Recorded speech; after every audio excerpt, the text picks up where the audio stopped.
അപ്പൊ ഞാൻ ഇന്ന് പറയാൻ പോകുന്നത് എൻ്റെ ഒരു അനുഭവമാണ്. ഇന്നലെ ഞാൻ ബാങ്കിൽ, സൗത്ത് ഇന്ത്യൻ ബാങ്കിൽ, നമ്മുടെ മുനിസിപ്പാലിറ്റിയിൽ, തൃശ്ശൂർ മുനിസിപ്പാലിറ്റിയുടെ അവിടെയുള്ള മെയിൻ ബ്രാഞ്ചിന്റെ സൗത്ത് ഇന്ത്യൻ ബാങ്കിൽ പോയപ്പോഴുള്ള അനുഭവമാണ് ഞാൻ പറയാൻ പോകുന്നത്.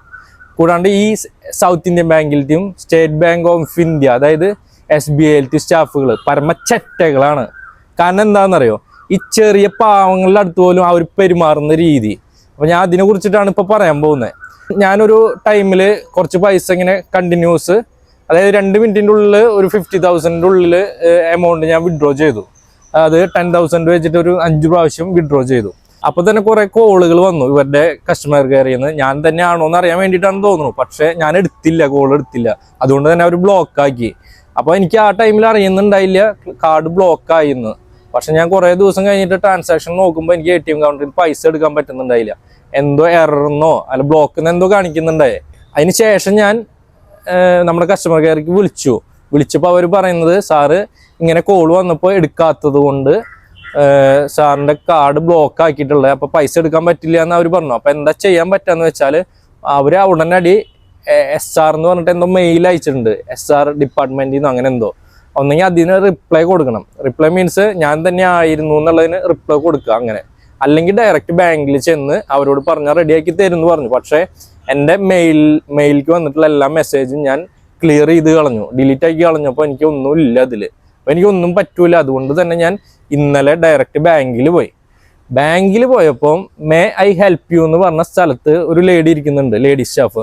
ഞാൻ മുമ്പിൽ നിൽക്കുന്നുണ്ട്, എന്നിട്ട് പോലും കാണുന്നില്ല. എന്നിട്ട് ഞാനാണ് അങ്ങോട്ട് മാം എന്ന് പറഞ്ഞിട്ട് ഇങ്ങനെ പറയുന്ന കാര്യങ്ങൾ. അപ്പോൾ ആളൊരു 10-15 മിനിറ്റോളം എന്നെ അവിടെ നിർത്തിപ്പിച്ച് വെറുതെ കമ്പ്യൂട്ടറിൽ അങ്ങനെ ഇങ്ങനെ നോക്കി കുറച്ച് നേരം അവിടെ ഇരുന്നു ആള്. എന്നിട്ട് ലാസ്റ്റ് പറയാൻ എൻ്റെ അടുത്ത് അവിടെ പോയിട്ട് ഒന്ന് ചോദിക്കാനായിട്ട്. അവിടെ മീൻസ് സേവിങ്സ് അക്കൗണ്ട് സെക്ഷൻ, അങ്ങനെ എന്തോ ഒരു സെക്ഷനാണ്. അപ്പോൾ അവിടെ പോയപ്പോൾ റൈറ്റ് സൈഡിൽ ഇരിക്കുന്നുണ്ടായിരുന്ന ഇത്തിരി ഏജ്ഡ് ആയിട്ടുള്ള ഒരു സ്ത്രീ ഉണ്ട്. സ്ത്രീ മീൻസ് റിട്ടയർഡ് ആവാനുള്ള പ്രായമായിട്ടുണ്ട്. അപ്പോൾ ആളെൻ്റെ ഈ സംഭവം മേടിച്ച് എന്താണെന്ന് ചോദിച്ചപ്പോൾ ഞാൻ പറഞ്ഞു ബ്ലോക്കാണെന്ന് പറഞ്ഞു. അപ്പോൾ ഇവർ ഈ കുന്ത്രാണ്ടം വെച്ചിരിക്കുന്നത് അവർക്ക് അറിഞ്ഞൂടെ, അക്കൗണ്ട് നമ്പർ അടിച്ചു കൊടുത്ത് എന്തൊക്കെയാണ് സംഭവം എന്നുള്ള, എന്ത് ബ്ലോക്കാന്നൊക്കെ അറിഞ്ഞൂടെ. അപ്പം ഞാൻ എൻ്റെ പാസ്ബുക്കും ATM കാർഡും കൂടെ കൊടുത്തു. അപ്പോൾ ആള് ആദ്യം തന്നെ അതിൽ തപ്പി നോക്കിയിട്ട് പറയാണ്, മിനിമം ബാലൻസ് ഇല്ലല്ലോ, ഇതിൽ പൈസ ഇല്ലല്ലോ, അപ്പം എന്താ ചെയ്യാന്ന്. അതിന് വേണ്ടിയിട്ടാണ് ഞാൻ അവിടെ പോയത്. അല്ലല്ലോ, ബ്ലോക്ക് എന്ന് പറഞ്ഞിട്ടാണ് ഞാൻ ആ കാർഡും പാസ്ബുക്കും കൊടുത്തത്. എന്നിട്ട് ഈ ഊക്കിയ ആൻസറാണ് എനിക്ക് തന്നത്. അപ്പോൾ അത് കഴിഞ്ഞ് ഞാൻ അവിടെ തന്നെ നിന്നു. എന്നിട്ട് ആള് അവിടെ സംസാരിക്കാൻ, ആളുടെ വീട്ടിലെ മറ്റേ കുട്ടിയുടെ ഭർത്താവിൻ്റെ കാര്യം സംസാരിക്കാൻ അപ്പുറത്തിരിക്കുന്ന ചേച്ചിയുടെ അടുത്ത്. അപ്പം ഞാൻ അവിടെ തന്നെ നിന്നും മിണ്ടാണ്ട്. എന്നിട്ട് ആള് പറയാണ് വീണ്ടും മാം എന്ന് പറഞ്ഞ് ഞാൻ വീണ്ടും വിളിച്ചു. അപ്പം ആള് വീണ്ടും ചിരിക്കങ്ങനെ ഹി എന്ന് പറഞ്ഞ് ചിരിച്ചിട്ട്, അയ്യോ ഇതിൽ പൈസ ഇല്ല, അത് കാർഡ് പ്ലാറ്റിനം കാർഡാണല്ലോ, മിനിമം ബാലൻസ് 10,000 ഇല്ല. അപ്പൊ എനിക്ക് ഈ അടിവേരിന്ന് സാധനങ്ങൾ കയറി. എൻ്റെ സൗണ്ട് കൂടിയപ്പം, അതായത് ഞാൻ പറഞ്ഞു എൻ്റെ അക്കൗണ്ടിലെ പൈസ ഞാൻ വേറെ അക്കൗണ്ടിലേക്ക് ട്രാൻസ്ഫർ ചെയ്തിട്ടേക്കാണ്. കാരണം എനിക്കിതിൽ ATM കൗണ്ടറിൽ നിന്ന് പോയ അർജന്റ് ടൈമിലൊന്നും പൈസ കിട്ടൂല. അപ്പോൾ എൻ്റെ സൗണ്ട് നല്ല ലൗഡ്, നല്ല ഹൈ പീക്ക് ലെവലിലായി എത്തിയപ്പം ആൾക്ക് സംഭവം പിടികിട്ടി. 3 മാസം ഈ സംഭവം ബ്ലോക്ക് ആയിട്ട് ഞാൻ കസ്റ്റമർ കെയർക്ക് വിളിച്ചു. അപ്പോൾ അവർ പറഞ്ഞിട്ടുള്ളത് ഒന്നെങ്കിൽ ഡയറക്റ്റ് ബാങ്കിൽ വരാം, അല്ലെങ്കിൽ മെയിലിൽ റിപ്ലൈ കൊടുക്കാനാണ് പറഞ്ഞത്. അപ്പം ഞാൻ പറഞ്ഞു എൻ്റെ മെയിലെല്ലാം ഞാൻ ഡിലീറ്റ് ആക്കി, സ്റ്റോറേജ് ഫുള്ളായതുകൊണ്ട്. അതുകൊണ്ട് തന്നെ എനിക്ക് അതിൽ കിട്ടിയില്ല. അതുകൊണ്ടാണ് ഞാൻ ഡയറക്റ്റ് വന്നത്. അപ്പോൾ പിന്നെ ആൾക്ക് സംഗതി പിടികിട്ടി. എൻ്റെ സൗണ്ട് ഇച്ചിരി കൂടിയപ്പോൾ എല്ലാവരും നോക്കാൻ തുടങ്ങി. അപ്പോൾ പിന്നെ ആള് ഡൗൺ ആയി, മുഖമൊക്കെ ചിരിയൊക്കെ പോയി ആളുടെ മുഖത്തത്. അപ്പം ഞാൻ ഇപ്പം കണ്ടിന്യൂസ് പറഞ്ഞു. അതുകൊണ്ടാണ്, അല്ലാണ്ട് ഞാൻ വെറുതെ കളിക്കാനല്ല ഇവിടേക്ക് വന്നത്. എൻ്റെ കാർഡ് ബ്ലോക്കായി, എനിക്ക് ATM നിന്ന് പൈസ കിട്ടുന്നില്ല. അതിന് വേണ്ടിയിട്ടാണ് ഞാൻ അവിടെ വന്നത്. അപ്പോൾ അടുത്തിരിക്കുന്ന ആ സ്റ്റാഫിട്ട് തരുമെന്ന് പറഞ്ഞു കാർഡ്. ആ ലേഡിക്ക്, ഏജ്ഡ് ആയിട്ടുള്ള ലേഡിക്ക് ഒരു കുന്തോ അറിയില്ല. ഇവർ ഈ കമ്പ്യൂട്ടറും വെച്ചിരിക്കുന്ന സംഭവം വെറുതെ ആൾക്കാരെ, പാവങ്ങളെ കളിയാക്കാനും പിന്നെ അതുപോലെ അവരുടെ സമയം കളയാനും വേണ്ടിയിട്ടാണോ, കളിപ്പിച്ച് ചിരിപ്പിച്ച് ഇരിക്കാനാണോ ഇവർ ഈ കമ്പ്യൂട്ടറും പിടിച്ച് മുമ്പിലിരിക്കണവർ. ആ ലേഡിക്ക് അതിൻ്റെ എന്താണ് ബ്ലോക്ക് എന്ന് വരെ മനസ്സിലാക്കാൻ പറ്റിയില്ല. ആ ലേഡി എന്ന് പറയുന്നത് നമ്മുടെ ക്യാഷ് മാനേജറാണ്. ആളാണ് എൻ്റെ ഈ സംഭവം മേടിച്ച് ഇങ്ങനെ ചോദിച്ചത്. എന്നിട്ടൊരു ഊക്കിയ കളിയാക്കൽ അവിടെ ഇരുന്നിട്ട്. ആ സ്റ്റാഫുകൾ, അവിടെയുള്ള സ്റ്റാഫുകളൊക്കെ, അതായത് ഈ ഏജ്ഡ് ആയിട്ടുള്ള സ്ത്രീയുടെ അപ്പുറത്ത് 2 സ്റ്റാഫ് ഇരിക്കുന്നുണ്ട്. രണ്ടാമതൻ ആ ലേഡിയുടെ നിന്ന് പാസ്ബുക്ക് ATM കാർഡും വാങ്ങിച്ചിട്ടുള്ള ആ സ്ത്രീയും അതിൻ്റെ അപ്പുറത്ത് ഒരു സ്ത്രീ ഇരിക്കുന്നുണ്ട്. അപ്പോൾ ഇവരൊക്കെ ഇരുന്ന് ആ സ്ത്രീ ചിരിച്ചപ്പം വെറുതെ എന്നെ നോക്കിയ ഒരു ഊക്കിയ ചിരിയും ജസ്റ്റ് ചിരിച്ചു, ഞാൻ കണ്ടു. എന്നിട്ട് ഈ രണ്ടാമത് ഇരിക്കുന്ന ലേഡി ഇത് മേടിച്ചു. അപ്പൊ ആ ലേഡിക്കും മനസ്സിലാക്കാൻ പറ്റുന്നില്ല എന്താ ബ്ലോക്ക് എന്ന്. അപ്പൊ ഞാൻ പറഞ്ഞു കൊടുക്കണം എന്തോ ഇങ്ങനെ SR എന്നോ അങ്ങനെ എന്തോ പറഞ്ഞിട്ടാണ് ഞാൻ കസ്റ്റമർ കെയറിലേക്ക് വിളിച്ചപ്പോൾ ബ്ലോക്ക് എന്ന് പറഞ്ഞു. അപ്പൊ ആ ലേഡിക്കും അങ്ങനെ പിടികിട്ടിയില്ല. എന്നിട്ടാണ് ഇവിടെ ഡിജിറ്റൽ വിങ്ങിൽ ഇരിക്കുന്ന ഒരു ലേഡി സ്റ്റാഫാണ് വന്നത്. അപ്പൊ ആളോട് ഇങ്ങനെ ബ്ലോക്ക് ആണെന്ന് പറഞ്ഞപ്പോൾ ആൾക്ക് കറക്റ്റ് കാര്യം പിടികിട്ടി. അപ്പോൾ ഇവർ ഈ കമ്പ്യൂട്ടറൊക്കെ വെച്ചിരിക്കുന്ന എന്ത് പിണ്ണാക്കിനെ, പഠിപ്പ് എന്ന് പറഞ്ഞ സംഭവം കൂടിയാലും കുഴപ്പമാണ്. അതായത് ആളുകളെ അപമാനിക്കാന്ന് പറയില്ലേ, അതായത് എല്ലാവരുടെ മുമ്പിൽ വെച്ചിട്ട് പരിഹസിക്കുക.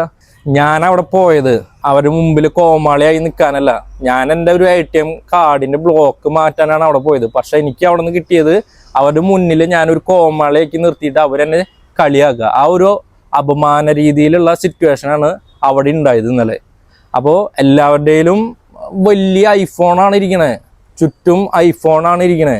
അപ്പോൾ ഞാനൊന്ന് ചോദിക്കട്ടെ, ഈ ഐഫോണൊക്കെ ഈ പാവങ്ങളുടെ, എന്നെ പോലുള്ള പാവങ്ങളുടെ എച്ചില്, അതായത് ഈ അക്കൗണ്ടിൽ നിന്ന് ഫൈനും മറ്റതും മറിച്ചതും എല്ലാം കിട്ടിയിട്ടുള്ള എച്ചില് കൊണ്ട് വാങ്ങിച്ചിട്ടുള്ള ഐഫോണും കാര്യങ്ങളല്ല നിങ്ങൾക്കുള്ളത്. എന്നിട്ട് ഈ ഊക്കിയ പരിഹാസം പാവങ്ങളെ കാണിക്കുമ്പോൾ നിങ്ങളൊന്ന് ആലോചിച്ചോ, അത് ഈ പാവങ്ങളുടെ എച്ചില് പൈസ തിന്നുകൊണ്ടാണെന്നുള്ളത്. അപ്പോൾ ഞാൻ എല്ലാ സ്റ്റാഫുകളും പറയില്ല, അതിലുള്ള അത്യാവശ്യം ഒരു 75% സ്റ്റാഫുകൾ അങ്ങനെ തന്നെയാണ്. 2 ബാഗ് എടുത്താലും. ഇതിപ്പോ സൗത്ത് ഇന്ത്യൻ ബാങ്കിലെ കാര്യമാണ് പറഞ്ഞത്. ലാസ്റ്റ് ഡിജിറ്റൽ വിങ്ങിലെ ആ ലേഡി സ്റ്റാഫ് എനിക്ക് അത് റെഡിയാക്കി തന്നു. ഒരു 1 അവറിന്റെ ഉള്ളിൽ സംഭവം റെഡിയാവുമെന്ന് പറഞ്ഞ് ഓക്കെ, ആ ലേഡി കുഴപ്പമില്ലാണ്ടാണ് എൻ്റെ അടുത്ത് സംസാരിച്ചും കാര്യങ്ങൾ റെഡിയാക്കി തന്നത്. ഇനി എനിക്ക് പറയാനുള്ളത്, സ്റ്റേറ്റ് ബാങ്ക് ഓഫ് ഇന്ത്യ CMSന്റെ അവിടെ ഒരു ബ്രാഞ്ച് ഉണ്ട്. അവിടെ ഉണ്ടായിരുന്നു എനിക്ക് അക്കൗണ്ട്. പക്ഷെ ഞാൻ അത് ക്ലോസ് ചെയ്ത്. കാരണം എന്താണെന്ന് വെച്ചാൽ അവിടേക്ക് കയറി ചെല്ലുമ്പോൾ തന്നെ നമ്മൾ പേടിക്കണം.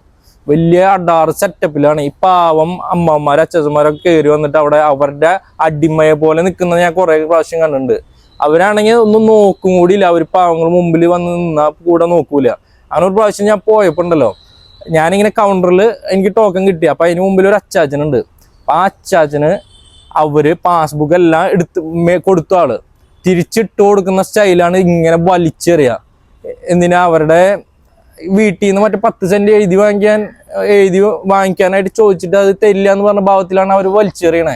എന്തിന്റെ ആവശ്യം അതൊക്കെ? ഇവരുടെ പൈസ കൊണ്ടല്ല ഇവർ ഈ ജീവിതം ജീവിച്ചു പോണേ, ഇവരുടെ കുടുംബം ജീവിച്ചു പോണേ. ഒന്ന് നല്ല രീതിയിലൊന്ന് പെരുമാറിക്കൂടെ? ഈ സൗത്ത് ഇന്ത്യൻ ആണെങ്കിലും സ്റ്റേറ്റ് ബാങ്ക് ഓഫ് ഇന്ത്യയിലെ സ്റ്റാഫുകൾക്കാണെങ്കിലും ഈ പാവങ്ങളുടെ അടുത്തെങ്കിലും നല്ല രീതിയിലൊന്ന് പെരുമാറിക്കൂടെ? അത് പോട്ടെ എന്ന് വെക്കാം.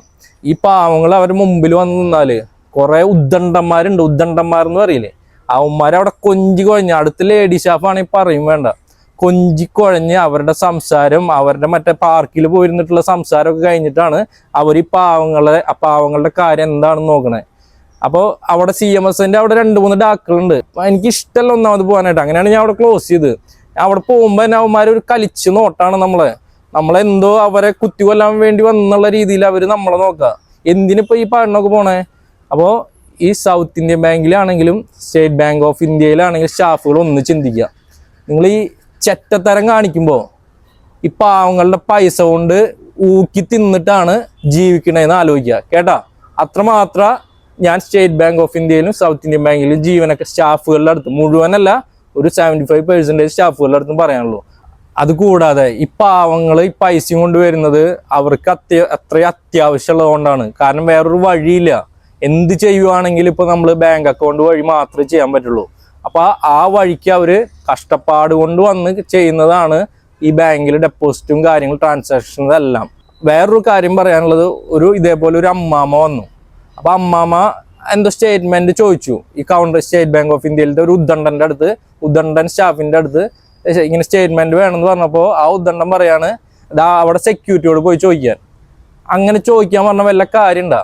അമ്മാമയ്ക്ക് കൃത്യമായിട്ടുള്ള ഒരു കാര്യം പറഞ്ഞു കൊടുക്കണ്ടേ? സെക്യൂരിറ്റിയോട് ചോദിച്ചാൽ അവര് ATM മെഷീൻ്റെ ഉള്ളിൽ നിന്ന് സ്റ്റേറ്റ്മെന്റ് എടുത്ത് തരുന്നു പറയാനുള്ള ഒരു സാമാന്യ മര്യാദ എങ്കിലും അവർക്ക് കാണിക്കണ്ടേ? ഇത് അവിടെ പോയി ചോദിക്കുക, സെക്യൂരിറ്റിയുടെ അടുത്ത് പോയി ചോദിക്കുക. അതും മുഖമൊക്കെ ഇങ്ങനെ ബൾജ് ചെയ്തിട്ടിരിക്കണേ ആ ഉദ്ദണ്ഡന്റെ. ഇതൊക്കെ നിങ്ങൾ എവിടെ കൊണ്ടിട്ട് ഈ പൈസയുടെ ഈ ഹുങ്കൊക്കെ എവിടെ കൊണ്ട് കളയും നിങ്ങളൊക്കെ? അത് മാത്രമേ എനിക്ക് ചോദിക്കാനുള്ളൂ. പിന്നെ നിങ്ങളുടെ അടുത്തൊരു റിക്വസ്റ്റ് ഉണ്ട്. ഞാനിപ്പോ ഈ 2 ബാങ്കുകളുടെ കാര്യം മാത്രമേ പറഞ്ഞിട്ടുള്ളൂ. എനിക്ക് ഈ 2 ബാങ്കുകളുടെ കാര്യം മാത്രമേ അറിയുള്ളൂ. ബാക്കിയുള്ള ബാങ്കിൽ എങ്ങനെയാണെന്ന് എനിക്കറിയില്ല. അപ്പോൾ ഇനിയെങ്കിലും നിങ്ങൾ ഈ ബാങ്കിലെ സ്റ്റാഫുകാർ ഈ പാവങ്ങൾ വരുമ്പോൾ അറ്റ്ലീസ്റ്റ് ഒരു സ്മൈലെങ്കിലും ചെയ്തിട്ട് അവർക്ക് വേണ്ട ആവശ്യങ്ങളൊന്ന് കറക്റ്റായിട്ട് മനസ്സിലാക്കിയിട്ട് ഒന്ന് റെഡി ആക്കി കൊടുക്കുക. അതാണ് എൻ്റെ നിങ്ങളുടെ അടുത്തുള്ള ഇനിയെങ്കിലും ചെയ്യേണ്ട ഒരു റിക്വസ്റ്റ്. പിന്നെ നമ്മുടെ ജനങ്ങളുടെ അടുത്ത് എനിക്ക് പറയാനുള്ള ഒരു കാര്യം, നിങ്ങൾ എവിടെ ചെന്നാലും ഈ ബാങ്കിലാണെങ്കിലും കുറേ അങ്ങനെ ഗവൺമെൻറ് ഡിപ്പാർട്ട്മെൻറ്റുകളുണ്ട്, കുറേ സ്ഥലങ്ങളുണ്ട് അങ്ങനെ. അപ്പോൾ എവിടെ ചെന്നാലും നിങ്ങൾ തല ഉയർത്തി നിന്നിട്ട് അവരെന്തെങ്കിലും പറഞ്ഞാൽ അതിന് 10 ഇരട്ടിയായിട്ട് സൗണ്ടും 10 ഇരട്ടി കാര്യങ്ങൾ തിരിച്ചും പറയാം. എന്നാലും നിങ്ങൾക്കൊക്കെ ഇപ്പോഴത്തെ കാലത്ത് ജീവിക്കാൻ പറ്റുള്ളൂ. ഈ ഒരു മെസ്സേജ് തരാൻ വേണ്ടിയിട്ടാണ് എൻ്റെ ഈ അനുഭവം നിങ്ങളിൽ ഇപ്പോൾ ഞാൻ എത്തിക്കുന്നത്. അപ്പോൾ ബൈ.